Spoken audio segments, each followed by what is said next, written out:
오늘 우리가 상고한 사도행전 26장의 말씀은 바울 사도가 사울일 때 예수 그리스도의 사람들을 핍박하고 죽이고 때리고 감옥에 넣던 그때에 예수님이 다메섹 도상에서 그를 만나 하신 말씀입니다. 한낮이었는데 해보다 더 밝은 빛이 그 일행을 둘러 비춤으로 자기가 말에서 떨어졌어요. 그리고 눈이 멀게 되었습니다. 근데 하늘에서 음성이 들렸어요. 사울아 사울아 어찌하여 나를 핍박하느냐. 그러니까 주여 뉘시오니까 그랬더니 나는 내가 핍박하는 나사렛 예수라. 사울은 기겁을 하도록 놀랐어요. 왜냐하면 예수 믿는 자들은 다 거짓말장이고 사기꾼인 줄 알았어요. 왜냐하면 예수 믿는 사람들은 예수가 죽어서 장사되었음에도 불구하고 시체를 훔쳐가고는 부활했다고 말하는 거짓말장인들인 줄 알았거든요. 그런데 지금 자기에게 큰 하늘이 열리는 음성으로 들려지는 이 신비한 세계, 그리고 대낮보다 더 밝은 빛이 일행을 둘러 비치고 다른 자들은 음성은 듣되 무슨 음성인지 알아듣지 못하지만 사울의 귀에는 예수 그리스도의 음성이 울려 들리고 있었기 때문입니다. 그런데 그분이 정말 예수님인지 아닌지를 알아볼 수 있는 근거가 필요했잖아요. 그것을 주님이 아시고 그 사울에게 이렇게 말합니다. 나는 나사렛 예수라. 이렇게 말씀하시고는 그 바로 다음에 이 말씀을 하십니다. 가시체를 뒷발질하기가 내게 고생이니라. 이 말 한마디에 사울은 와장창 자기의 일생의 삶이 무너져 내렸어요. 그리고 그는 예수 그리스도를 믿는 자들을 핍박하러 다니던 그 삶에서 돌아서서 완전히 회심하여 이제는 예수 그리스도가 다시 부활했다는 부활의 증인과 그분을 만났다고 하는 증거의 사람으로 바뀌어져서 이제는 예수를 믿으라고 가르치고 다니는 사람으로 바뀌어지게 된 이 전환점에 주님의 이 음성이 있는 것입니다. 가시체 뒷발질하기가 내게 고생이니라. 그러면 이 가시체가 뭘까요? 이 가시체는요, 일반적으로 소나 말이나 이 노새들이 때로 일을 하다가 자기의 마음에 안 들면 사람을 차기 위하여 뒷발질을 이렇게 합니다. 그런데 그 뒷발질에 정통으로 맞으면 사람이 죽기도 하고 뼈가 부러지기도 하고 크게 다치기도 하고 말할 수 없이 고통을 당하게 돼요. 그러니까 그걸 미연에 방지하기 위하여 평소 일하고 걸어 다닐 때에는 걸리적거리지 않는 이 말의 발꿈치 뒤에다가 울퉁불퉁한 가시나무를, 이렇게 묵직한 가시나무를 이 멍에에다 이렇게 매서 고정을 시켜놔요. 이게 줄줄 따라다닙니다. 근데 만약 사람을 차기 위하여 뒷발질을 했다 그러면 사람을 차게 되는 게 아니라 그 가시나무를 차게 되는 거예요. 그러면 이 짐승이 사람을 차려다가 이 가시체를 뒷발질하게 되면 너무나 아프니까 한 번, 두 번 뒷발질을 해보고 나서 뒷발질하면 말할 수 없는 고통이 자기에게 찾아온다는 것을 깨닫게 되면 그 다음엔 뒷발질하는 습성이 고쳐지게 되는 거예요. 근데 여러분, 제가 오늘 여러분에게 세 군데의 성경을 읽은 것은 무엇 때문이냐 하면 그 가시체를 뒷발질하는 그것에 대한 아픔이 무엇이냐, 그 아픔을 느끼는 그곳이 뭐냐, 그것에 대하여 제가 말씀을 드리려고 성경을 세 군데 읽었습니다. 뿐만 아니라 디모데전서 1장에 보니까 청결한 양심에 대하여 나오기도 해요. 근데 여러분, 이 가시체를 뒷발질하면 느끼는 고통이 양심의 아픔이거든요. 그러면 그 양심이 뭐냐? 성경이 말하는 양심이 뭐냐? 성경은 양심을 마음과 거의 동의어로 사용하고 있어요. 그런데 디모데 전후서에 보면 바울 사도는요, 이 양심에 대하여 이렇게 말해요. 청결한 양심, 착한 양심, 깨끗한 양심, 그리고 더러운 양심, 화인 맞은 양심, 이렇게 양심의 종류를 5가지로 이야기하고 있습니다. 그 양심이 뭐냐 그렇게 질문한다면요, 양심은 우리의 영혼을 담는 그릇이다, 그렇게 제가 여러분에게 비유해 드리고자 합니다. 사람이 하나님의 뜻을 떠나서 범죄하게 되었을 때 하나님과의 영적인 관계가 단절되었어요. 이것을 첫째 사망이라고 표현하고 있고요. 그것은 육신적인 죽음이 아니라 영적인 단절의 죽음이라 이렇게 말하고 있는 것이죠. 여기 예쁜 꽃이 있어요. 제가 이 꽃을 가져다가 심고 관리하는 동안에 가지 하나가 꺾어졌어요. 그런데 이 꽃이 너무 예뻐서 버릴 수가 없어서 그 꽃을 이렇게 종이컵에다가 담아가지고 저기 아이비 화분에다가 갖다가 이렇게 올려놨어요. 저기 적어도 한 달은 갑니다. 난이기 때문에. 그런데 저것이 이 원줄기에서 꺾여서 떨어졌을 때엔 이미 그거는 죽은 거예요. 그렇지만 아직 싱싱하고 그 꽃을 여전히 유지할 수 있는 기간이 남아 있어요. 그런데 우리 영혼이 하나님과의 관계에서 단절된 순간 범죄함으로 우리의 영혼이 죽은 것 같지만 그 영혼이 있던 자리를 뭐라고 표현하느냐, 제가 말하는 대로 영혼을 담는 그릇이 양심이다, 또 그것을 마음이다, 그렇게 표현한다는 것이죠. 여러분, 우리 장 집사님이 마음이 많이 아프실 거예요. 사랑하는 이를 잃었기 때문에. 그리고 또 우리가 무언가 옳지 않은 일을 행하고 나면 우리의 양심이 괴로워합니다. 그런데 이 양심의 고통은 사람마다 각각 달라요. 우리의 몸의 민감성도 부위마다 다릅니다. 가장 민감한 데는 어디겠어요? 눈. 뭐가 하나 들어오면 이게 견딜 수가 없어서 비벼대게 돼 있어요. 그런가 하면 가장 둔감한 부분은 어딜까요? 발뒤꿈치. 우리의 몸의 체중의 5배를 감당해내는 곳이 발뒤꿈치예요. 우리가 뛰게 되면 막 뛸 때 발뒤꿈치에 가해지는 무게는 몸무게의 5배랍니다. 그러니까 발뒤꿈치에는 웬만한 것을 밟아서는 우리는 고통을 잘 느끼지 못해요. 그러나 이 발뒤꿈치에 가해지는 고통만큼의 고통이 우리의 눈에 온다면 그 눈은 망가지지요.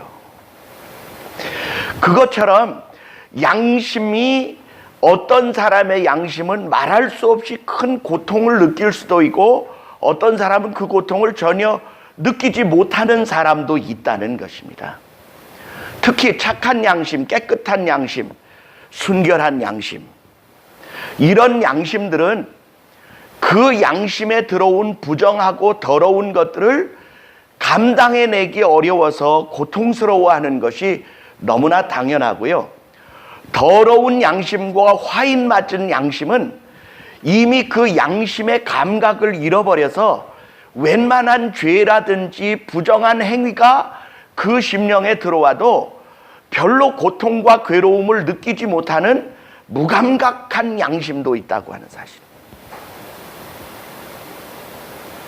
그런데 이 사울이라고 하는 바울은요, 기독교인들을 핍박하면서도 그것이 하나님을 바로 섬기는 것인 줄로 착각했어요. 그런데 말이에요, 이상한 것은 예수 믿는 사람들을 핍박할 때마다 느끼는 양심의 고통이 있었어요. 그게 뭐냐?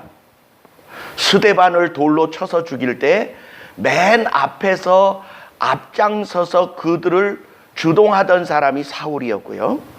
그리고 그들이 던지던 돌을 돌을 던지던 사람들의 겉옷을 맡았던 사람이 사울입니다.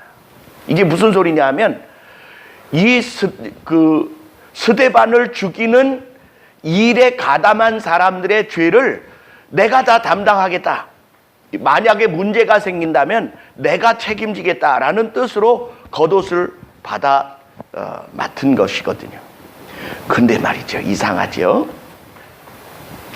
자기는 율법에 흠이 없이 하나님 앞에 진실하게 참되게 산다고 생각하는데 자기는 영생의 구원의 확신이 없는 거예요.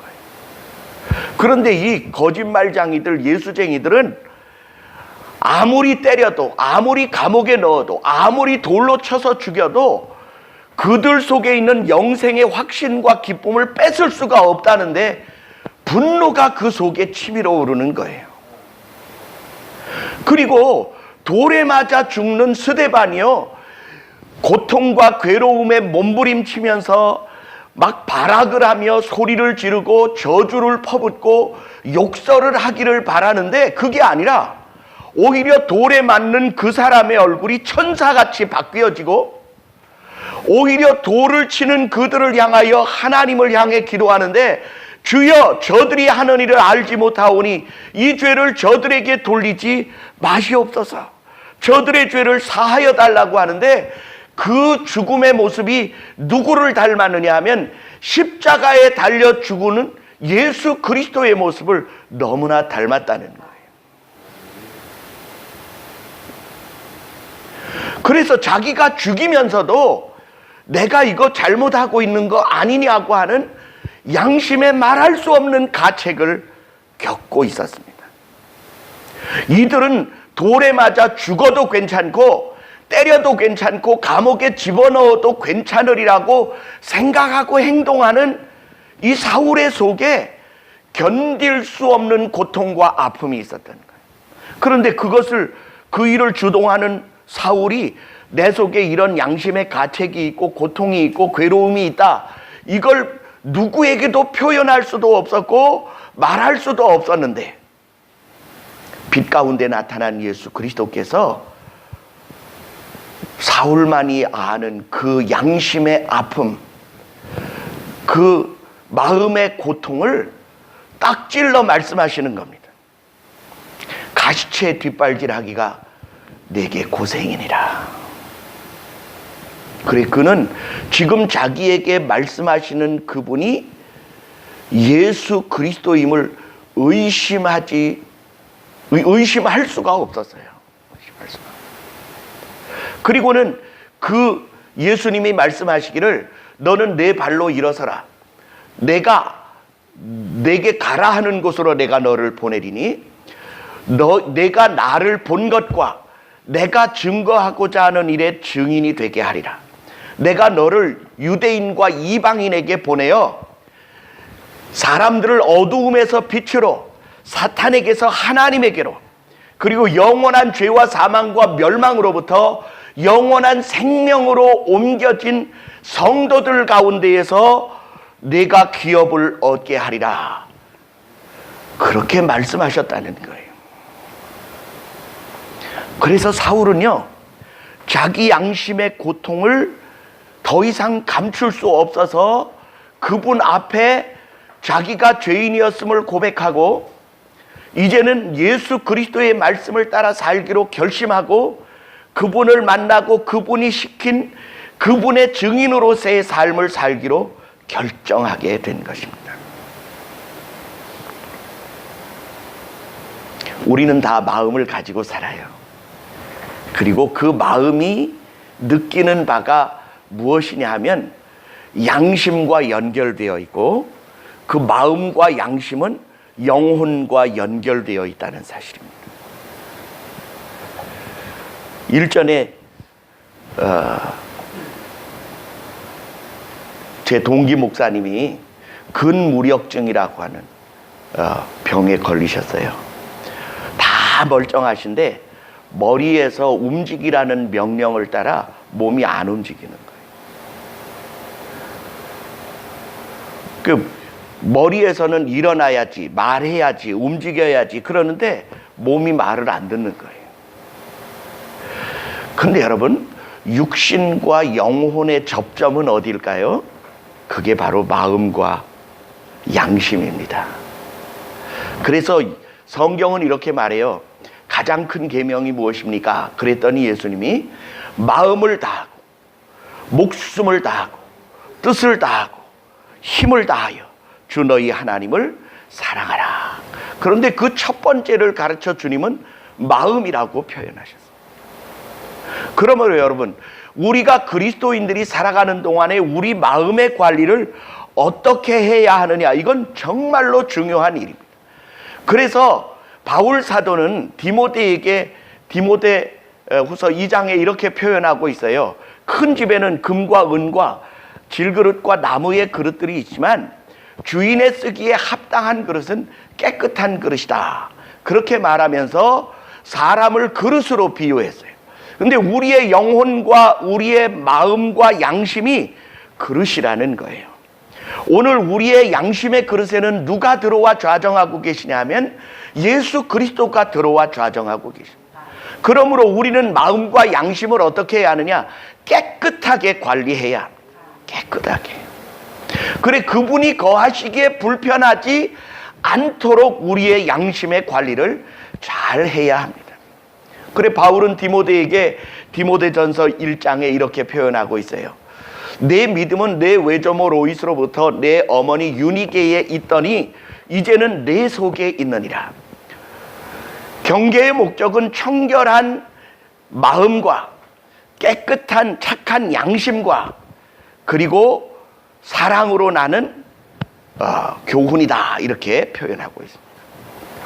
그런데 어떤 이들은 이 양심에서, 이 믿음에서 떠나 파선한 자들이 있는데 그 사람들의 대표적인 인물이 후메네오와 빌레도라, 이렇게 말하고 있습니다. 여러분, 이들의 양심은 화인을 맞아서 어떤 상태가 되었느냐 하면 그 마음과 양심에 죄악이 들어오고 하나님이 싫어하는 부끄러운 일들이 들어와 있음에도 본인이 그것이 더러운 것인 줄도 모르고 그것이 악한 것인 줄도 모르고 그것이 자기의 양심에 얼마나 큰 아픔과 고통을 주는지를 전혀 깨닫지 못하는 중한 병에 걸려있는 상태라고 말하고 있습니다. 진짜 중요한 병은요, 고통을 모릅니다. 제가 청년 때에 가까운 교회에 아주 아름다운 청년, 여자 청년 둘이 있었어요. 제가 그 지역의 청년연합회의 일을 맡고 있었기 때문에 그들이 임원으로 있었는데 이들이 취직을 하러 서울로 올라왔다가 연탄가스로 죽었어요. 두 자매가 다. 너무나 아름답고 유능하고 믿음도 좋고 교회와 동네로부터 칭찬받던 처녀 둘이요, 연탄가스로 죽었어요. 근데 여러분, 연탄가스를 맡으면요, 자기가 지금 그 가스에 취했는지 중독됐는지를 전혀 못 느낍니다. 뿐만 아니라 한센시 병이라고 하는 문둥병도 전혀 자각 증상을 느끼지 못하는 그런 상태가 되어집니다. 그런데 사탄은 우리의 양심을 어떻게 중독시키느냐? 아주 간단해요. 양심의 고통을 느끼지 못하도록 우리의 마음에 독을 주입하는데 그것이 바로 무엇이냐? 죄입니다, 여러분. 그러면 바울은 어떻게 해서 그토록 예수 믿는 사람들을 괴롭힐 때마다 가시체를 뒷발질하는 것처럼 마음과 양심의 고통을 느꼈느냐? 그는 율법주의자였지만 여전히 하나님을 섬기는 사람이었어요. 율법에 흠이 없는 정도가 아니라 양심이 깨끗한 사람이었기 때문에 더 많은 고통을 느낄 수밖에 없었어요. 기독교인을 죽이기는 했지만, 때리기는 했지만, 돌로 치기는 했지만 그것은 죄라고 생각하기보다 하나님을 위한 열심이라고 착각했기 때문이지 그것이 살인이라고 생각하지 않았기 때문이죠. 그러나 그 양심은 그것을 알고 있었습니다. 우리 한번 따라해 봅시다. 사울은 그것이 죄인 줄 몰랐어도 그 속에 있는 양심은 고통을 느끼고 있었다.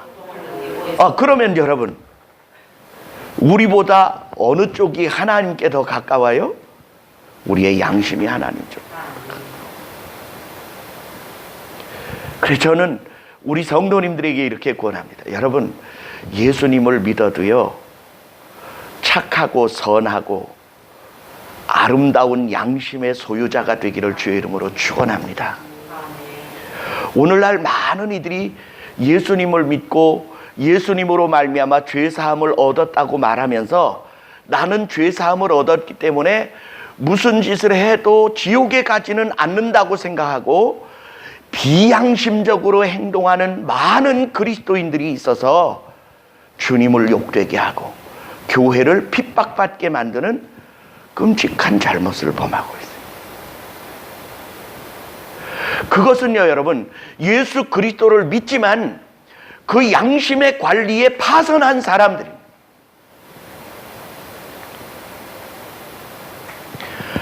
그러므로 우리는 양심의 관리를 정결케 해야 합니다. 그래서 주님이 우리의 심령에 성전을 삼고 거처하고 계시기에 불편하지 않게 해야 할 뿐만 아니라 청결한 양심으로부터 나는 아름다운 경계와 훈계와 사랑의 역사가 우리의 삶에서 나타나게 해야 할 줄 믿습니다. 어떤 분은 음식점에 갔다가 계산하러 나와가지고 이쑤시개를 한 움큼 가져왔대요. 그런데 이 이쑤시개가 자기 양심을 계속 콕콕 찌르더라는 거예요. 하나면 되는데 뭐하러 그렇게 많이 가져왔냐. 그 사람이 그게 많든지 적든지 돈 주고 사다 놓은 건데 그렇게 하지 마라. 그래서 다시 갖다 준 건 아니지만 그 후로부터는 다시는 자기의 필요 이상으로 가져오지 않기로 결심했다는데, 우리가 생각할 때 어찌 보면 그 너무 쪼잔한 거 아니냐, 너무 소심한 거 아니냐, 그렇게 생각할지 모르지만 그렇지 않습니다. 우리에게는 그게 작은 일이고 그 당사자에게는 그것이 큰 손해일 수도 있는 거고요. 우리가 버리는 쓰레기 하나가 그게 우리에게는 하찮은 일인지는 모르지만 그것 때문에 일해야 하는 사람들에게는 말할 수 없는 고통을 가중시킬 수도 있고요. 예상치 못한 일들을 벌일 수도 있어요. 그게 뭐냐 하면 그것이 하수구를 막아서 반지하방에 사는 사람들의 방에 물이 넘치게 하는 범죄 행위가 될 수도 있는 거예요. 좀 넓혀서 말한. 또 하나, 풍선을 많이 띄워서 무엇인가를 축하하기도 했는데 세계환경단체에서 권고사항이 내려왔어요. 뭐가 내려왔느냐 하면 풍선을 너무 많이 날려보내지 마십시오. 풍선이 터져서 이것이 바다에 떨어지게 되면 이 풍선 껍질이 이렇게 움직이는 것이 마치 해파리처럼 보인답니다. 그러면 바다 거북들이 그것을 먹고 많이 폐사를 당한대요. 죽임을 당한답니다. 그러니 여러분, 우리는 크건 작건 우리의 생활의 삶을 통하여 하나님이 우리를 통해 세상의 유익과 생명과 영생을 나누어 주시기를 원하여 우리를 부르셨어요. 어두움에서 우리를 빛으로 부르신 이유가 뭐예요? 우리의 양심의 아픔과 고통을 깨닫고 예수 그리스도를 영접할 수밖에 없고 죄사함을 받아야 되겠다고 결심하고 날마다 와서 우리의 죄를 회개하고 예수 그리스도로 새 마음을 받고 가야 할 이유가 무엇입니까? 그것은 여전히 세상에 하나님이 부어주시고자 하는 사랑을 부어주는 존재로 쓰임을 받아야지, 우리가 이 세상에 부담을 끼치고 해악을 끼치고 다른 이의 많은 사람들의 삶에 고통을 가중시키는 일이라면 그것은 우리의 본분이 아닌 줄 압니다. 그래서 때때로 여러분, 하나님의 말씀을 묵상하거나 기도하기 전에 우리의 자신을 돌아볼 필요가 있어요.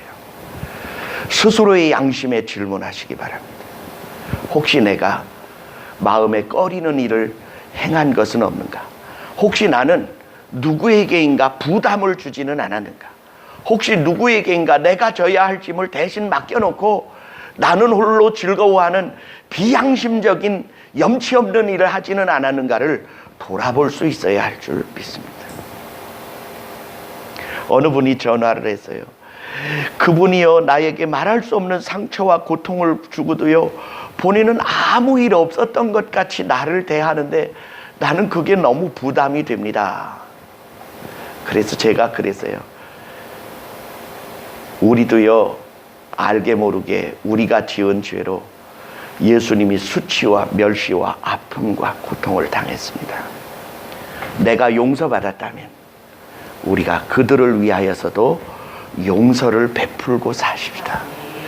사람마다 양심의 민감도가 다르기 때문에 어떤 사람은 큰 죄를 짓고도 자기가 얼마나 큰 죄를 지었는지 못 느끼는 사람이 있을 수도 있습니다.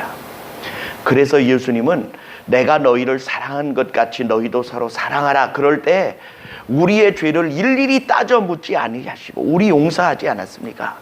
그러니 우리 예수님의 사랑으로 사랑하고 용서하고 받아줍시다. 우리가 예수님 때문에 고통을 당하고 예수님 때문에 아픔을 감수하였다면 주님이 갚아주시지 않겠습니까?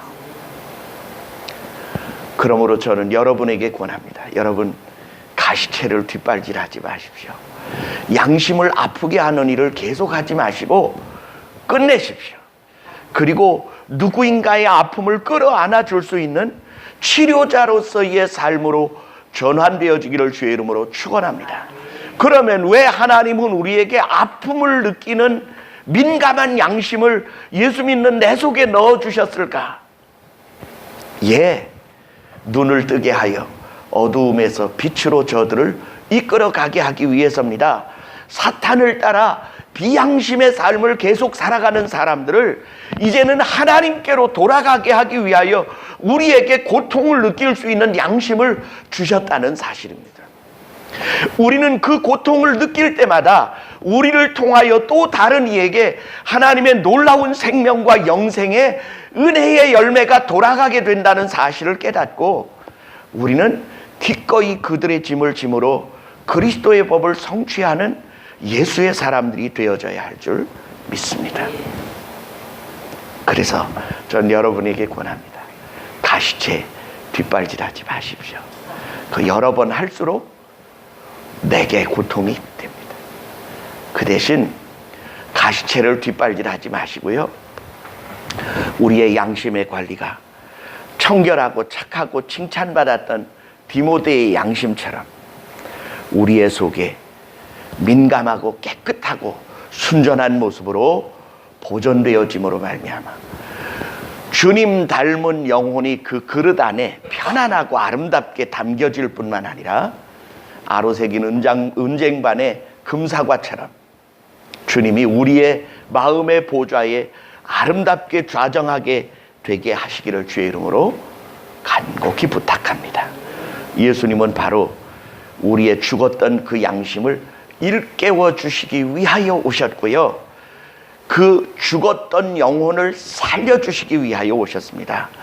남에게 피해를 끼치고 하나님에게 아픔을 돌리던 사탄의 자식들이었던 우리를 하늘의 백성 삼으려고 오셨고요. 그래서 기꺼이 우리의 짐을 대신 져주신 것입니다. 우리 한번 따라합시다. 주께서 내 고통과 아픔을 대신 져주심은 너도 가서 이와 같이 하라 하신 말씀인 줄 믿습니다. 기도하겠습니다. 사랑과 은혜가 충만하신 우리 주 아버지 하나님, 서로 짐을 지라 그리하여 그리스도의 법을 성취하라 말씀하시고 내가 새 계명을 너희에게 주노니 서로 사랑하라.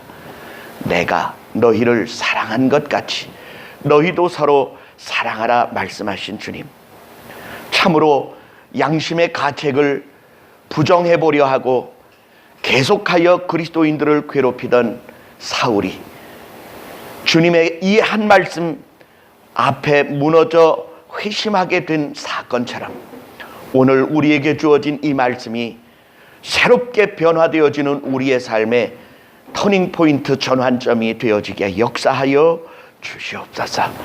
오늘 우리로 하여금 하나님을 기쁘시게 하고 이웃을 유익되게 하는 생명의 증거자들이 되어지게 도와주셔서 사단의 자녀들이 하나님의 자녀들로 바뀌어지고 사람들을 어두움에서 빛으로 이끌어내기에 부족함이 없으며 영원한 멸망과 저주에서 영원한 영생과 축복으로 사람들을 이끌어갈 수 있는 진정한 양심의 소유자들이 되어줄 수 있도록 성령으로 우리 각 사람의 마음과 심령을 사로잡아 주시며 예수 그리스도의 피로 씻어 정결케 하실 뿐만 아니라 소망 중에 눈을 들어 주를 바라보기에 부족함이 없는 놀라운 은혜가 우리 속에 살아 움직이게 하여 주옵소서. 예수님 이름으로 감사하며 기도하옵나이다.